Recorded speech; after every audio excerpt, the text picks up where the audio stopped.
नमस्कार, स्वागत है आपका एफएम न्यूज में और मैं हूं आपके साथ अक्षरा आर्या। आइए शुरुआत करते हैं आज दिन भर की अहम खबरों के साथ। पीएम मोदी का अमेरिका दौरा, आतंकवाद समेत कई मुद्दों पर होगी बात। द्विपक्षीय संबंधों को मजबूत करने के लिए बातचीत। प्रधानमंत्री नरेंद्र मोदी अमेरिका दौरे के लिए रवाना हो गए हैं। ऐसे में अमेरिका दौरे के लिए उड़ान भरने से पहले प्रधानमंत्री नरेंद्र मोदी ने एक संदेश जारी कर अपने पूरे दौरे के कार्यक्रम और उसके विषय के बारे में जानकारी दी। पीएम मोदी ने इस दौरे को कई मायनों में अहम माना जा रहा है। हिंद प्रशांत क्षेत्र में चीन के बढ़ते प्रभाव, अफगानिस्तान में स्थिति के तेज से बदलने के चलते ये यात्रा और भी महत्वपूर्ण हो गई है। प्रधानमंत्री ने कहा कि 22 से 25 सितंबर के बीच अपनी अमेरिका यात्रा के दौरान राष्ट्रपति जो बिडेन के साथ भारत अमेरिका व्यापक वैश्विक रणनीति समझदारी की समीक्षा करूंगा और पारस्परिक हित के क्षेत्रीय और वैश्विक मुद्दों पर विचारों का आदान प्रदान करूंगा।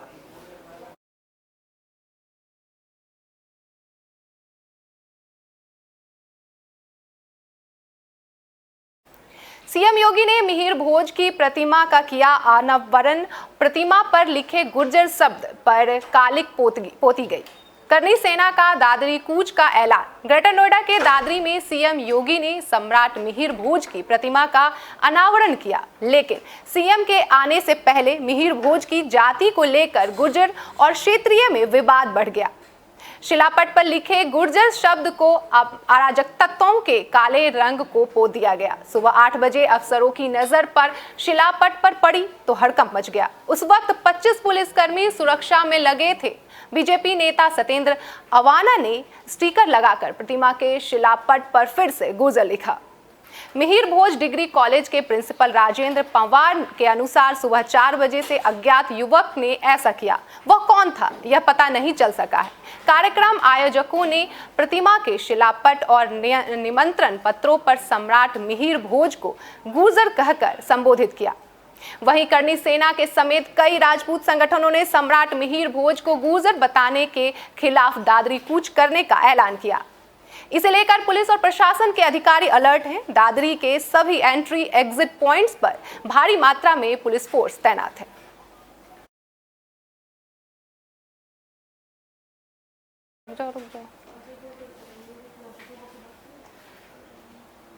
अमरोहा को मिलेगी करोड़ों की सौगात। दौरे को लेकर प्रशासन अलर्ट। विधानसभा चुनाव को लेकर मुख्यमंत्री योगी आदित्यनाथ ने सरकार के 4.5 साल पूरे होने तथा आगामी विधानसभा चुनाव को लेकर प्रदेश के सभी जनपदों में जाकर विकास परियोजना का जायजा लेने का निर्णय किया है।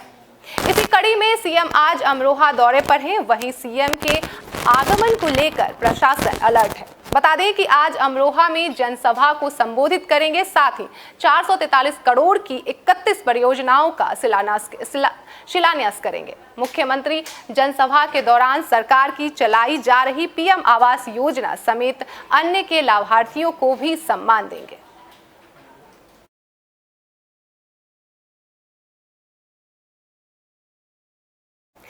तेईस सितंबर को भारत करेगा अग्नि 5 का परीक्षण। इंटर कॉन्टिनेंटल बैलिस्टिक मिसाइल के अग्नि 5 1.5 टन तक हथियार ले जा सकती है। साथ ही भारत 23 सितंबर को अग्नि 5 मिसाइल का ओपन टेस्ट करने जा रहा है। इसके बाद इसे सेना में शामिल किया जा सकता है। इस मिसाइल के सेना में शामिल होने के बाद भारत दुनिया के उन देशों में शामिल हो जाएगा जिनके पास न्यूक्लियर हथियारों से लैस इंटरकॉन्टिनेंटल बैलिस्टिक मिसाइल है। अग्नि 5 भारत की पहली और एकमात्र इंटरकॉन्टिनेंटल बैलिस्टिक मिसाइल है जिसे रक्षा अनुसंधान एवं विकास संगठन ने बनाया है। यह भारत के पास मौजूद लंबी दूरी की मिसाइलों में से एक है। यह मिसाइल 1.5 टन तक न्यूक्लियर हथियार तथा अपने साथ ले जा सकती है। इसकी स्पीड मैक 24 है, यानी आवाज की स्पीड से 24 गुना ज्यादा। अग्नि 5 को कहीं भी आसानी से ट्रांसपोर्ट किया जा सकता है। इसका इस्तेमाल भी बेहद आसान है।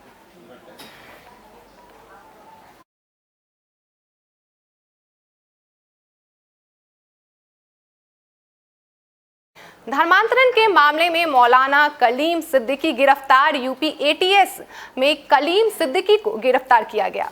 ग्लोबल पीस सेंटर के अध्यक्ष हैं मौलाना कलीम। धर्मांतरण मामले में उत्तर प्रदेश एटीएस के मौलाना कलीम सिद्दीकी को गिरफ्तार किया गया है। बता दें कि उनको मेरठ से गिरफ्तार किया गया।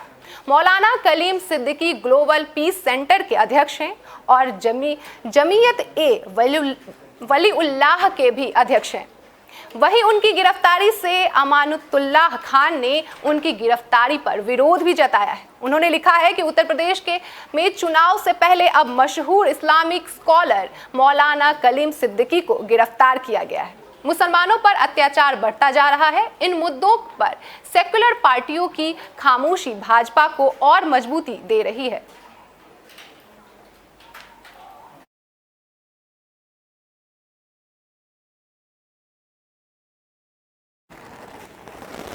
एससी का पद्मनाभ स्वामी मंदिर पर अहम फैसला। एससी के खारिज की गई पद्मनाभ स्वामी मंदिर ट्रस्ट की याचिका। एससी से जल्दी ऑडिट पूरा करने के लिए दिए निर्देश। सुप्रीम कोर्ट ने पद्मनाभ स्वामी मंदिर ट्रस्ट की ओर से दायर याचिका को खारिज कर दिया है।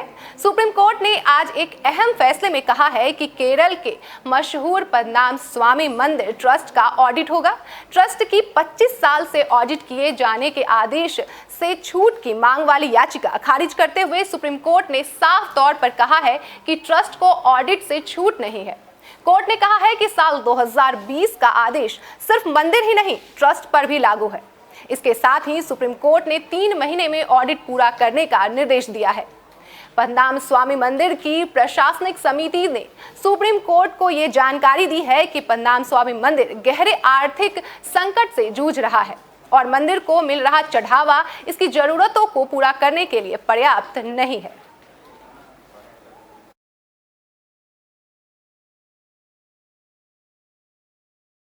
सुप्रीम कोर्ट ने केंद्र को लगाई फटकार। नवंबर 2021 में होने वाली है एनडीए परीक्षा में महिलाओं को किया जाएगा शामिल। एससी सुप्रीम कोर्ट ने महिला उम्मीदवारों को एनडीए की परीक्षाओं में बैठने की अनुमति देने के अपने अंतरिम आदेशों को रद्द करने से इनकार कर दिया है। दरअसल मंगलवार को रक्षा मंत्रालय ने कोर्ट से नवंबर में होने वाली एनडीए परीक्षा के जरिए महिलाओं को सेना में शामिल करने से छूट देने की प्रार्थना की थी। मंत्रालय ने कोर्ट में तर्क दिया था कि महिलाओं को शामिल करने की अनुमति देने के लिए कुछ बुनियादी ढांचे और पाठ्यक्रमों में बदलाव की आवश्यकता है। इसलिए महिलाओं को एनडीए प्रवेश में भाग लेने की अनुमति देने के लिए मई 2022 तक का समय दिया जाएगा। हालांकि बुधवार को कोर्ट ने मंत्रालय की इस मांग को ठुकरा दिया।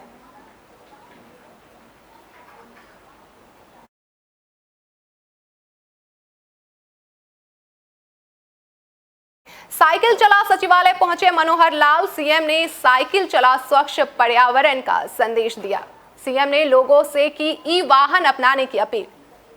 वर्ल्ड कार फ्री डे के अवसर पर हरियाणा मुख्यमंत्री मनोहर लाल ने साइकिल चला स्वच्छ पर्यावरण का संदेश दिया है। मनोहर लाल खट्टर ने इस मौके पर अपने मंत्रिमंडल के साथ साइकिल चलाकर सचिवालय पहुंचे। बता दें कि मुख्यमंत्री के साथ कृषि मंत्री जेपी दलाल और परिवहन मंत्री मूलचंद शर्मा भी साइकिल से हरियाणा सिविल सचिवालय पहुंचे।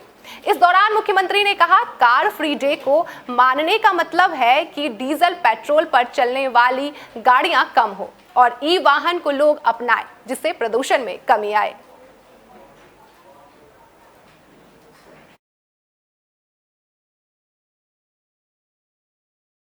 खबरों में फिलहाल इतना ही। खबरों का सिलसिला जारी रहेगा। आप देखते रहिए FM न्यूज।